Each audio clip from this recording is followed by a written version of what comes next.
Boa noite, irmãos. Eu saúdo a todos com a graça e a paz de nosso Senhor e Salvador Jesus Cristo.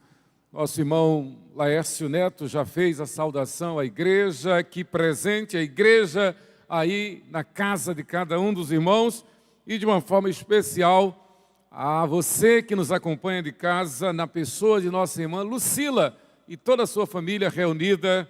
Nossa querida irmã Lucila, viúva do nosso saudoso irmão Adalberto dos Santos, o nosso afetuoso abraço a todos que nos acompanham de casa. Nós vamos continuar refletindo sobre a cura do cego de Jericó, Marcos capítulo 10, versículos 46 a 52. Começamos terça-feira passada e vamos continuar e, se Deus permitir, concluir hoje a reflexão na cura do cego de Jericó. Marcos, capítulo 10, versículos 46 a 52. Evangelho de nosso Senhor Jesus Cristo. Vamos ler juntos, irmãos? Vamos juntos? E foram para Jericó. Quando ele saía de Jericó, juntamente com os discípulos e numerosa multidão, Bartimeu, cego, mendigo, filho de Timeu, estava assentado à beira do caminho, e ouvindo que era Jesus o Nazareno, pôs-se a clamar: Jesus, filho de Davi, tem compaixão de mim. E muitos o repreendiam para que se calasse, mas ele cada vez gritava mais: Filho de Davi, tem misericórdia de mim. Parou Jesus e disse: chamai-o. Chamaram então o cego, dizendo-lhe: tem bom ânimo, levanta-te, ele te chama. Lançando de si a capa, levantou-se de um salto e foi ter com Jesus. Perguntou-lhe Jesus: que queres que eu te faça? Respondeu o cego: mestre, que eu torne a ver. Então Jesus lhe disse: vai, a tua fé te salvou. E imediatamente tornou a ver e seguia Jesus estrada afora. Oremos, irmãos. Senhor, graças te damos pela tua palavra. A tua palavra que é o nosso verdadeiro alimento espiritual, nosso verdadeiro pão diário. A tua palavra que é a nossa única regra de fé e de prática. A tua palavra que nos santifica. Graças te damos, ó Deus, pela tua presença em nosso meio, pela tua presença conosco. Graças te damos, ó Deus, porque o Senhor nos socorre, o Senhor nos assiste e o Senhor supre em teu Filho perfeito, Jesus Cristo, cada uma das nossas necessidades. Graças te damos por tudo que tens feito. Graças te damos por tudo que tens feito. E por tudo damos-te graças, ó Deus, e te pedimos, fala, Senhor, ao nosso coração. Dê que sejamos melhores a partir desta reflexão da tua palavra. Nós te suplicamos em nome de nosso Senhor e Salvador Jesus Cristo, que breve voltará à terra. Em nome dele, de Jesus. Amém. Irmãos, a cura do cego de Jericó. E nós estamos refletindo sobre o tema: diante de Jesus, clamemos com sinceridade.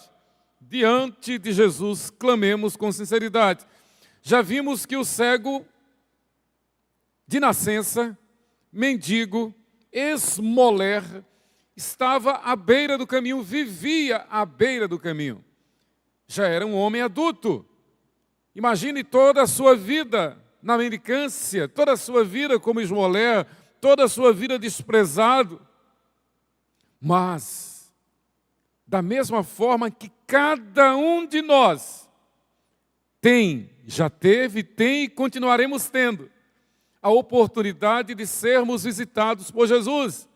Todos nós, sem exceção, temos a oportunidade diária, constante, de receber a visita de Jesus, de forma que nós podemos descansar tranquilos, porque tudo que acontece conosco está debaixo da permissão dele.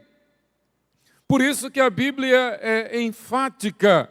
O nosso Deus ordena que em tudo devemos dar graças, porque Ele tem cuidado de nós. Mas, é claro, o Senhor permite determinadas situações para que a sua glória se manifeste. Ele permite determinadas circunstâncias, muitas vezes adversas, para que ali entendamos a sua providência, o seu cuidado para conosco, de forma que o que vale na vida é podermos descansar, é saber que podemos descansar no fato de que Deus olha para nós, Deus tem cuidado de nós, Ele não nos desampara, Ele não nos desampara. Temos dito aqui reiteradas vezes o que a Bíblia diz: ainda que meu pai e minha mãe me abandonem, o meu Deus jamais me abandonará. Fui moço e já agora sou velho, mas jamais vi o justo desamparado, nem a sua descendência mendigar o pão. Às vezes, Deus quer que o seu servo o adore na dor, no sofrimento, como vemos a forma clássica no testemunho de Jó, segundo o livro de Jó na Bíblia. E quantos sofrimentos! O apóstolo, todos os apóstolos, especialmente o apóstolo Paulo, quanto sofrimento! Prisões, chicotadas, muita surra, bofetadas, desprezo, todo tipo de humilhação. Mas, ainda assim, o apóstolo Paulo dizia: em tudo dai graças. Nenhuma condenação há para os que estão em Cristo Jesus. Então o texto nos chama a pensar no fato de que diante de Jesus nós devemos clamar com sinceridade. Basta isto. Esqueçamos a dor, esqueçamos o sofrimento, esqueçamos de nós mesmos, mas concentremos-nos nele. Ele está presente. Então clamemos com sinceridade. Há um cântico antigo que nós gostávamos muito de cantar nas reuniões de oração, nas vigílias, que diz assim: conta para Jesus onde é a tua dor.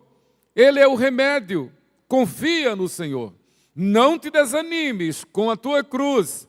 Do que tu precisas, conta para Jesus. Eu gosto muito do comentário do reverendo Dr. Russell Champley sobre essa passagem bíblica da cura do cego de Jericó. Abre aspas. Os homens buscam a multidão, a vantagem e a glória pessoais, a segurança de fazer parte de algo grande.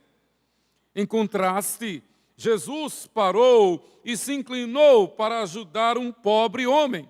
Imagine que naquela multidão, certamente ninguém estava observando aquele cego, nem queria ouvir. Pelo contrário, muitos da multidão repreenderam aquele pobre, cego, mendigo. Jesus concentra-se naquele homem. Existe aquilo que se poderia chamar de capitalismo espiritual, onde o sucesso é medido em termos de estatísticas. Quantas pessoas vieram ao culto? E nós não temos que nos preocupar com isso, porque a presença do Senhor basta, a presença do Senhor é suficiente. Nós não vamos ao culto porque vai ter este ou aquele pregador famoso. Nós vamos ao culto porque nós vamos servir a Jesus. Nós vamos ao culto porque nós vamos ouvir não a palavra de um pregador, mas nós vamos ouvir a palavra do pregador dos pregadores, Jesus nosso Senhor. As multidões certamente estavam empolgadas, animadas, imaginando que Jesus estava apenas olhando para ela, para a multidão.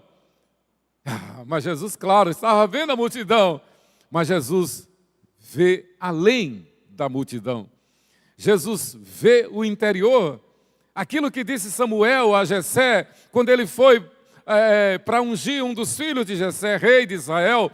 E Jessé, naturalmente, mostrou os mais fortes, os mais experientes. Ele nem se lembrou de que tinha um filho mais novo, chamado Davi, que estava cuidando das ovelhas. E o próprio Samuel, o sacerdote, quando via aqueles rapagões malhados, fortes, esbeltos, bonitos, os filhos de Jessé, Samuel pensou que fosse um daqueles. Mas o Senhor Deus repreende Samuel: Samuel, você vê o exterior, mas eu vejo o interior. A Bíblia diz que Deus procura verdadeiros adoradores. E nessa grande multidão, sem dúvida, nós podemos crer, nós podemos dizer que o verdadeiro adorador foi este Bartimeu. Este foi o verdadeiro adorador. Então, irmãos, detalhe, não nos preocupemos com a multidão, não nos preocupemos com a quantidade das pessoas, preocupemos-nos apenas em adorar a Deus em espírito e em verdade, como fizera o pobre mendigo esmoler Bartimeu, cego. Então, Dr. Russell Champlin, ele continua: onde o sucesso é medido em termos de estatísticas, quantas pessoas vieram ao culto, quantas pessoas tivemos no culto de oração, quantas pessoas fizeram uma decisão por Cristo, ou de quanto foi a oferta, nós temos que nos concentrar na presença de Deus conosco. Nós temos que atentar na presença de Deus conosco. E Ele não dormita, nem dorme, o seu braço estendido, a sua mão poderosa está a nos amparar. Temos passado adversidades, temos passado dificuldades, temos enfrentado dores, provações, tristezas, aflições, decepções. Mas, atenção, o Senhor não nos desampara. O Senhor olha para nós. O Senhor vem ao nosso encontro e diz: não temas, porque eu sou contigo. Com certeza, o Senhor Jesus gostou de ouvir o louvor, a adoração do cego Bartimeu, que dizia profeticamente, que dizia dando testemunho como um bom filho de Abraão, Jesus, filho de Davi. Ele estava dizendo então: o Senhor é o Messias prometido, o Senhor é o ungido de Deus, o Senhor é Deus que se fez homem e veio habitar entre nós, o Senhor é o prometido, o Senhor é a raiz de Jessé, o Senhor é o leão da tribo de Judá, o Senhor é o Rei dos reis, o Senhor é o Senhor da glória, o Senhor é Deus conosco. Aquele esmoler cego, Bartimeu, filho de Timeu, certamente toda a família tornou-se seguidora de Cristo. Essa referência que o evangelista faz, dando nome ao Pai, certamente por causa da influência que este homem passou a ter na comunidade dos discípulos. Então ele deixa de ser apenas um esmoler, deixa de ser apenas um mendigo, um pedinte, um carente, um doente, para ser agora nova criatura. Deixa de ser um isolado lá na beira da estrada do caminho, para ser um discípulo de Cristo, para ser uma coluna na igreja. Então, certamente por isso esta conotação, Bartimeu, o filho de Timeu. Certamente toda a sua família foi salva. Lembra quando o carcereiro de Filipos perguntou a Paulo e Silas: senhores, que devo fazer para que seja salvo? E Paulo e Silas prontamente responderam: crê no Senhor Jesus e serás salvo tu e a tua casa.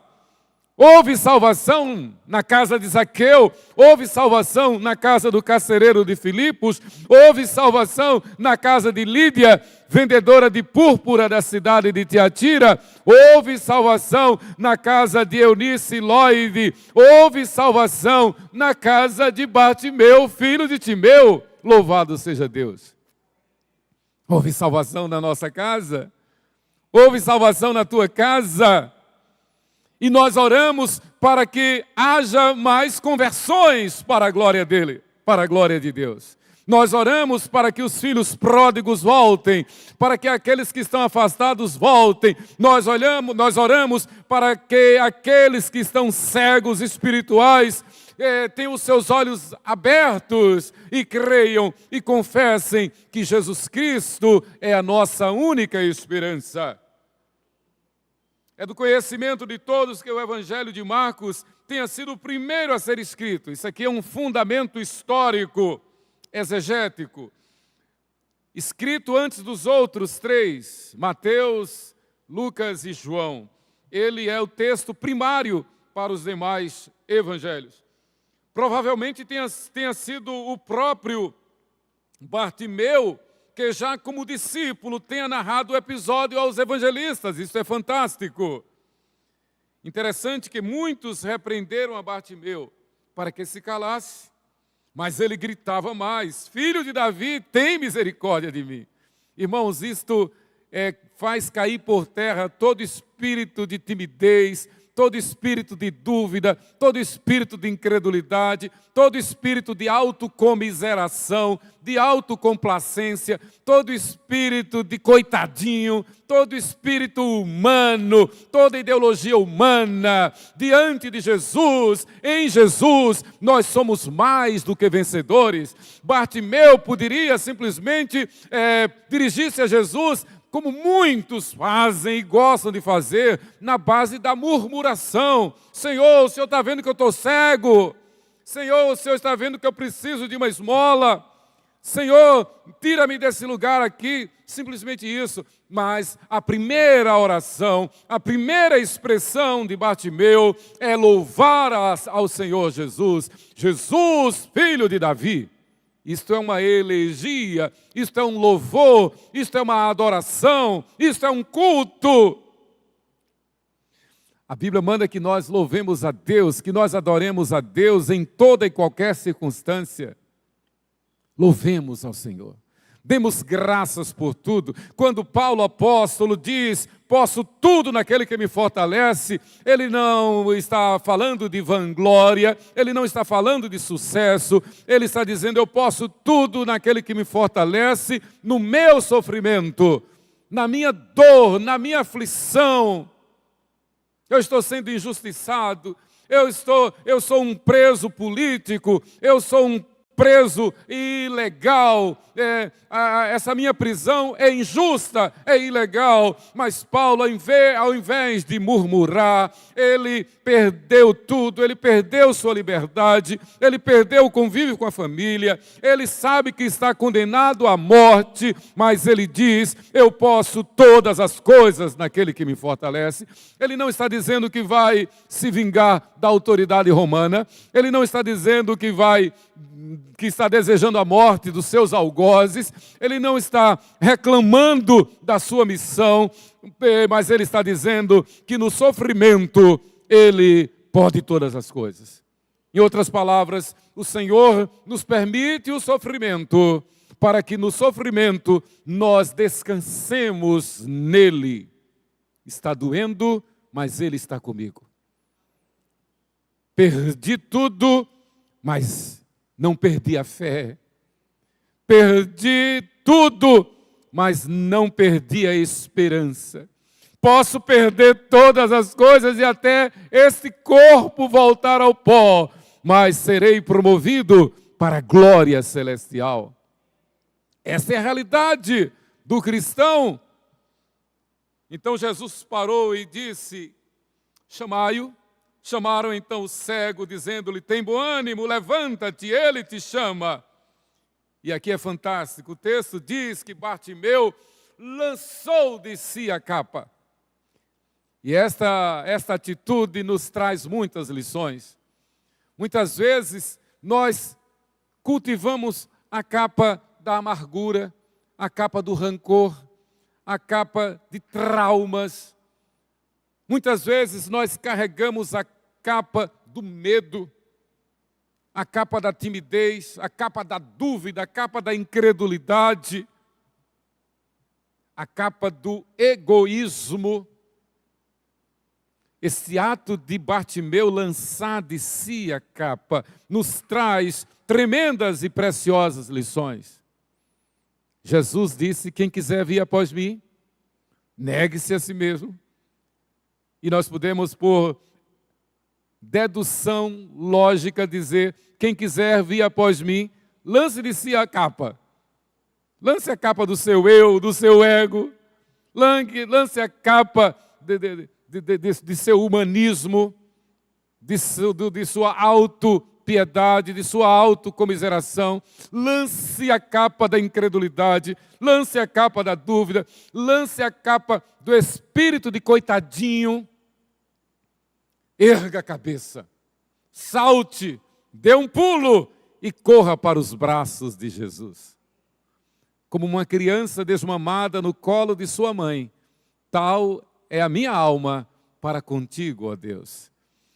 Salmo 131, o que o salmista está dizendo é que, seja qual for a situação, seja qual for a circunstância, nós devemos o tempo todo sentir-nos como uma criança desmamada no colo de sua mãe. Podemos perder saúde, podemos perder o emprego, podemos perder amigos, podemos perder a família, bens, o que for, mas jamais perderemos a graça do Senhor. Jamais perderemos a salvação. Jamais perderemos a fé, que é dom de Deus. Então, meus queridos, eu quero parar por aqui. Se Deus permitir, a gente ainda vai continuar pensando em Bartimeu e frisando aqui o fato de que diante de Jesus, diante do chamado do Mestre, assim como Bartimeu fez, nós devemos fazer também. Lancemos de nós a capa do nosso eu. Lancemos de nós a capa da murmuração, a capa da dúvida, a capa da incredulidade, a capa do espírito de coitadinho. Lancemos a capa e deixemos-nos revestir pela graça e pelo poder de Jesus em nossa vida. Que Deus nos abençoe, que Deus nos ilumine, que Deus nos lembre que todos nós, um dia, éramos cegos, mas a sua luz foi derramada sobre nós e nós que éramos cegos passamos a enxergar. Isto aconteceu literalmente comigo. Eu registrei no meu diário. É pena que esse diário foi levado por um ladrão que entrou no seminário. Eu tinha meu diário, ele levou tudo que era meu, levou tudo, inclusive meu diário foi. Mas estava lá no meu diário. No dia 5 de novembro de 1978, às 23h30, eu, 19 anos de idade, mas era cego espiritual. Cego. Sem sentido para viver. Sem esperança nenhuma. Cego espiritualmente. Mas aí o Espírito Santo me levou a ler João, capítulo 14, versículo 6. E quando eu estava lendo João, capítulo 14, versículo 6, uma luz brilhou lá na sala, lá de casa. Uma luz brilhou no meu caminho. Uma luz irradiou em minha alma. Uma luz abriu os meus olhos. E eu, que era cego, passei a enxergar. E continuo enxergando. Até encontrar Jesus e vê-lo face a face. Eu fui um Bartimeu, cego. Hoje eu sou um Bartimeu que vê. Graças a Deus. Que Deus nos abençoe. Amém.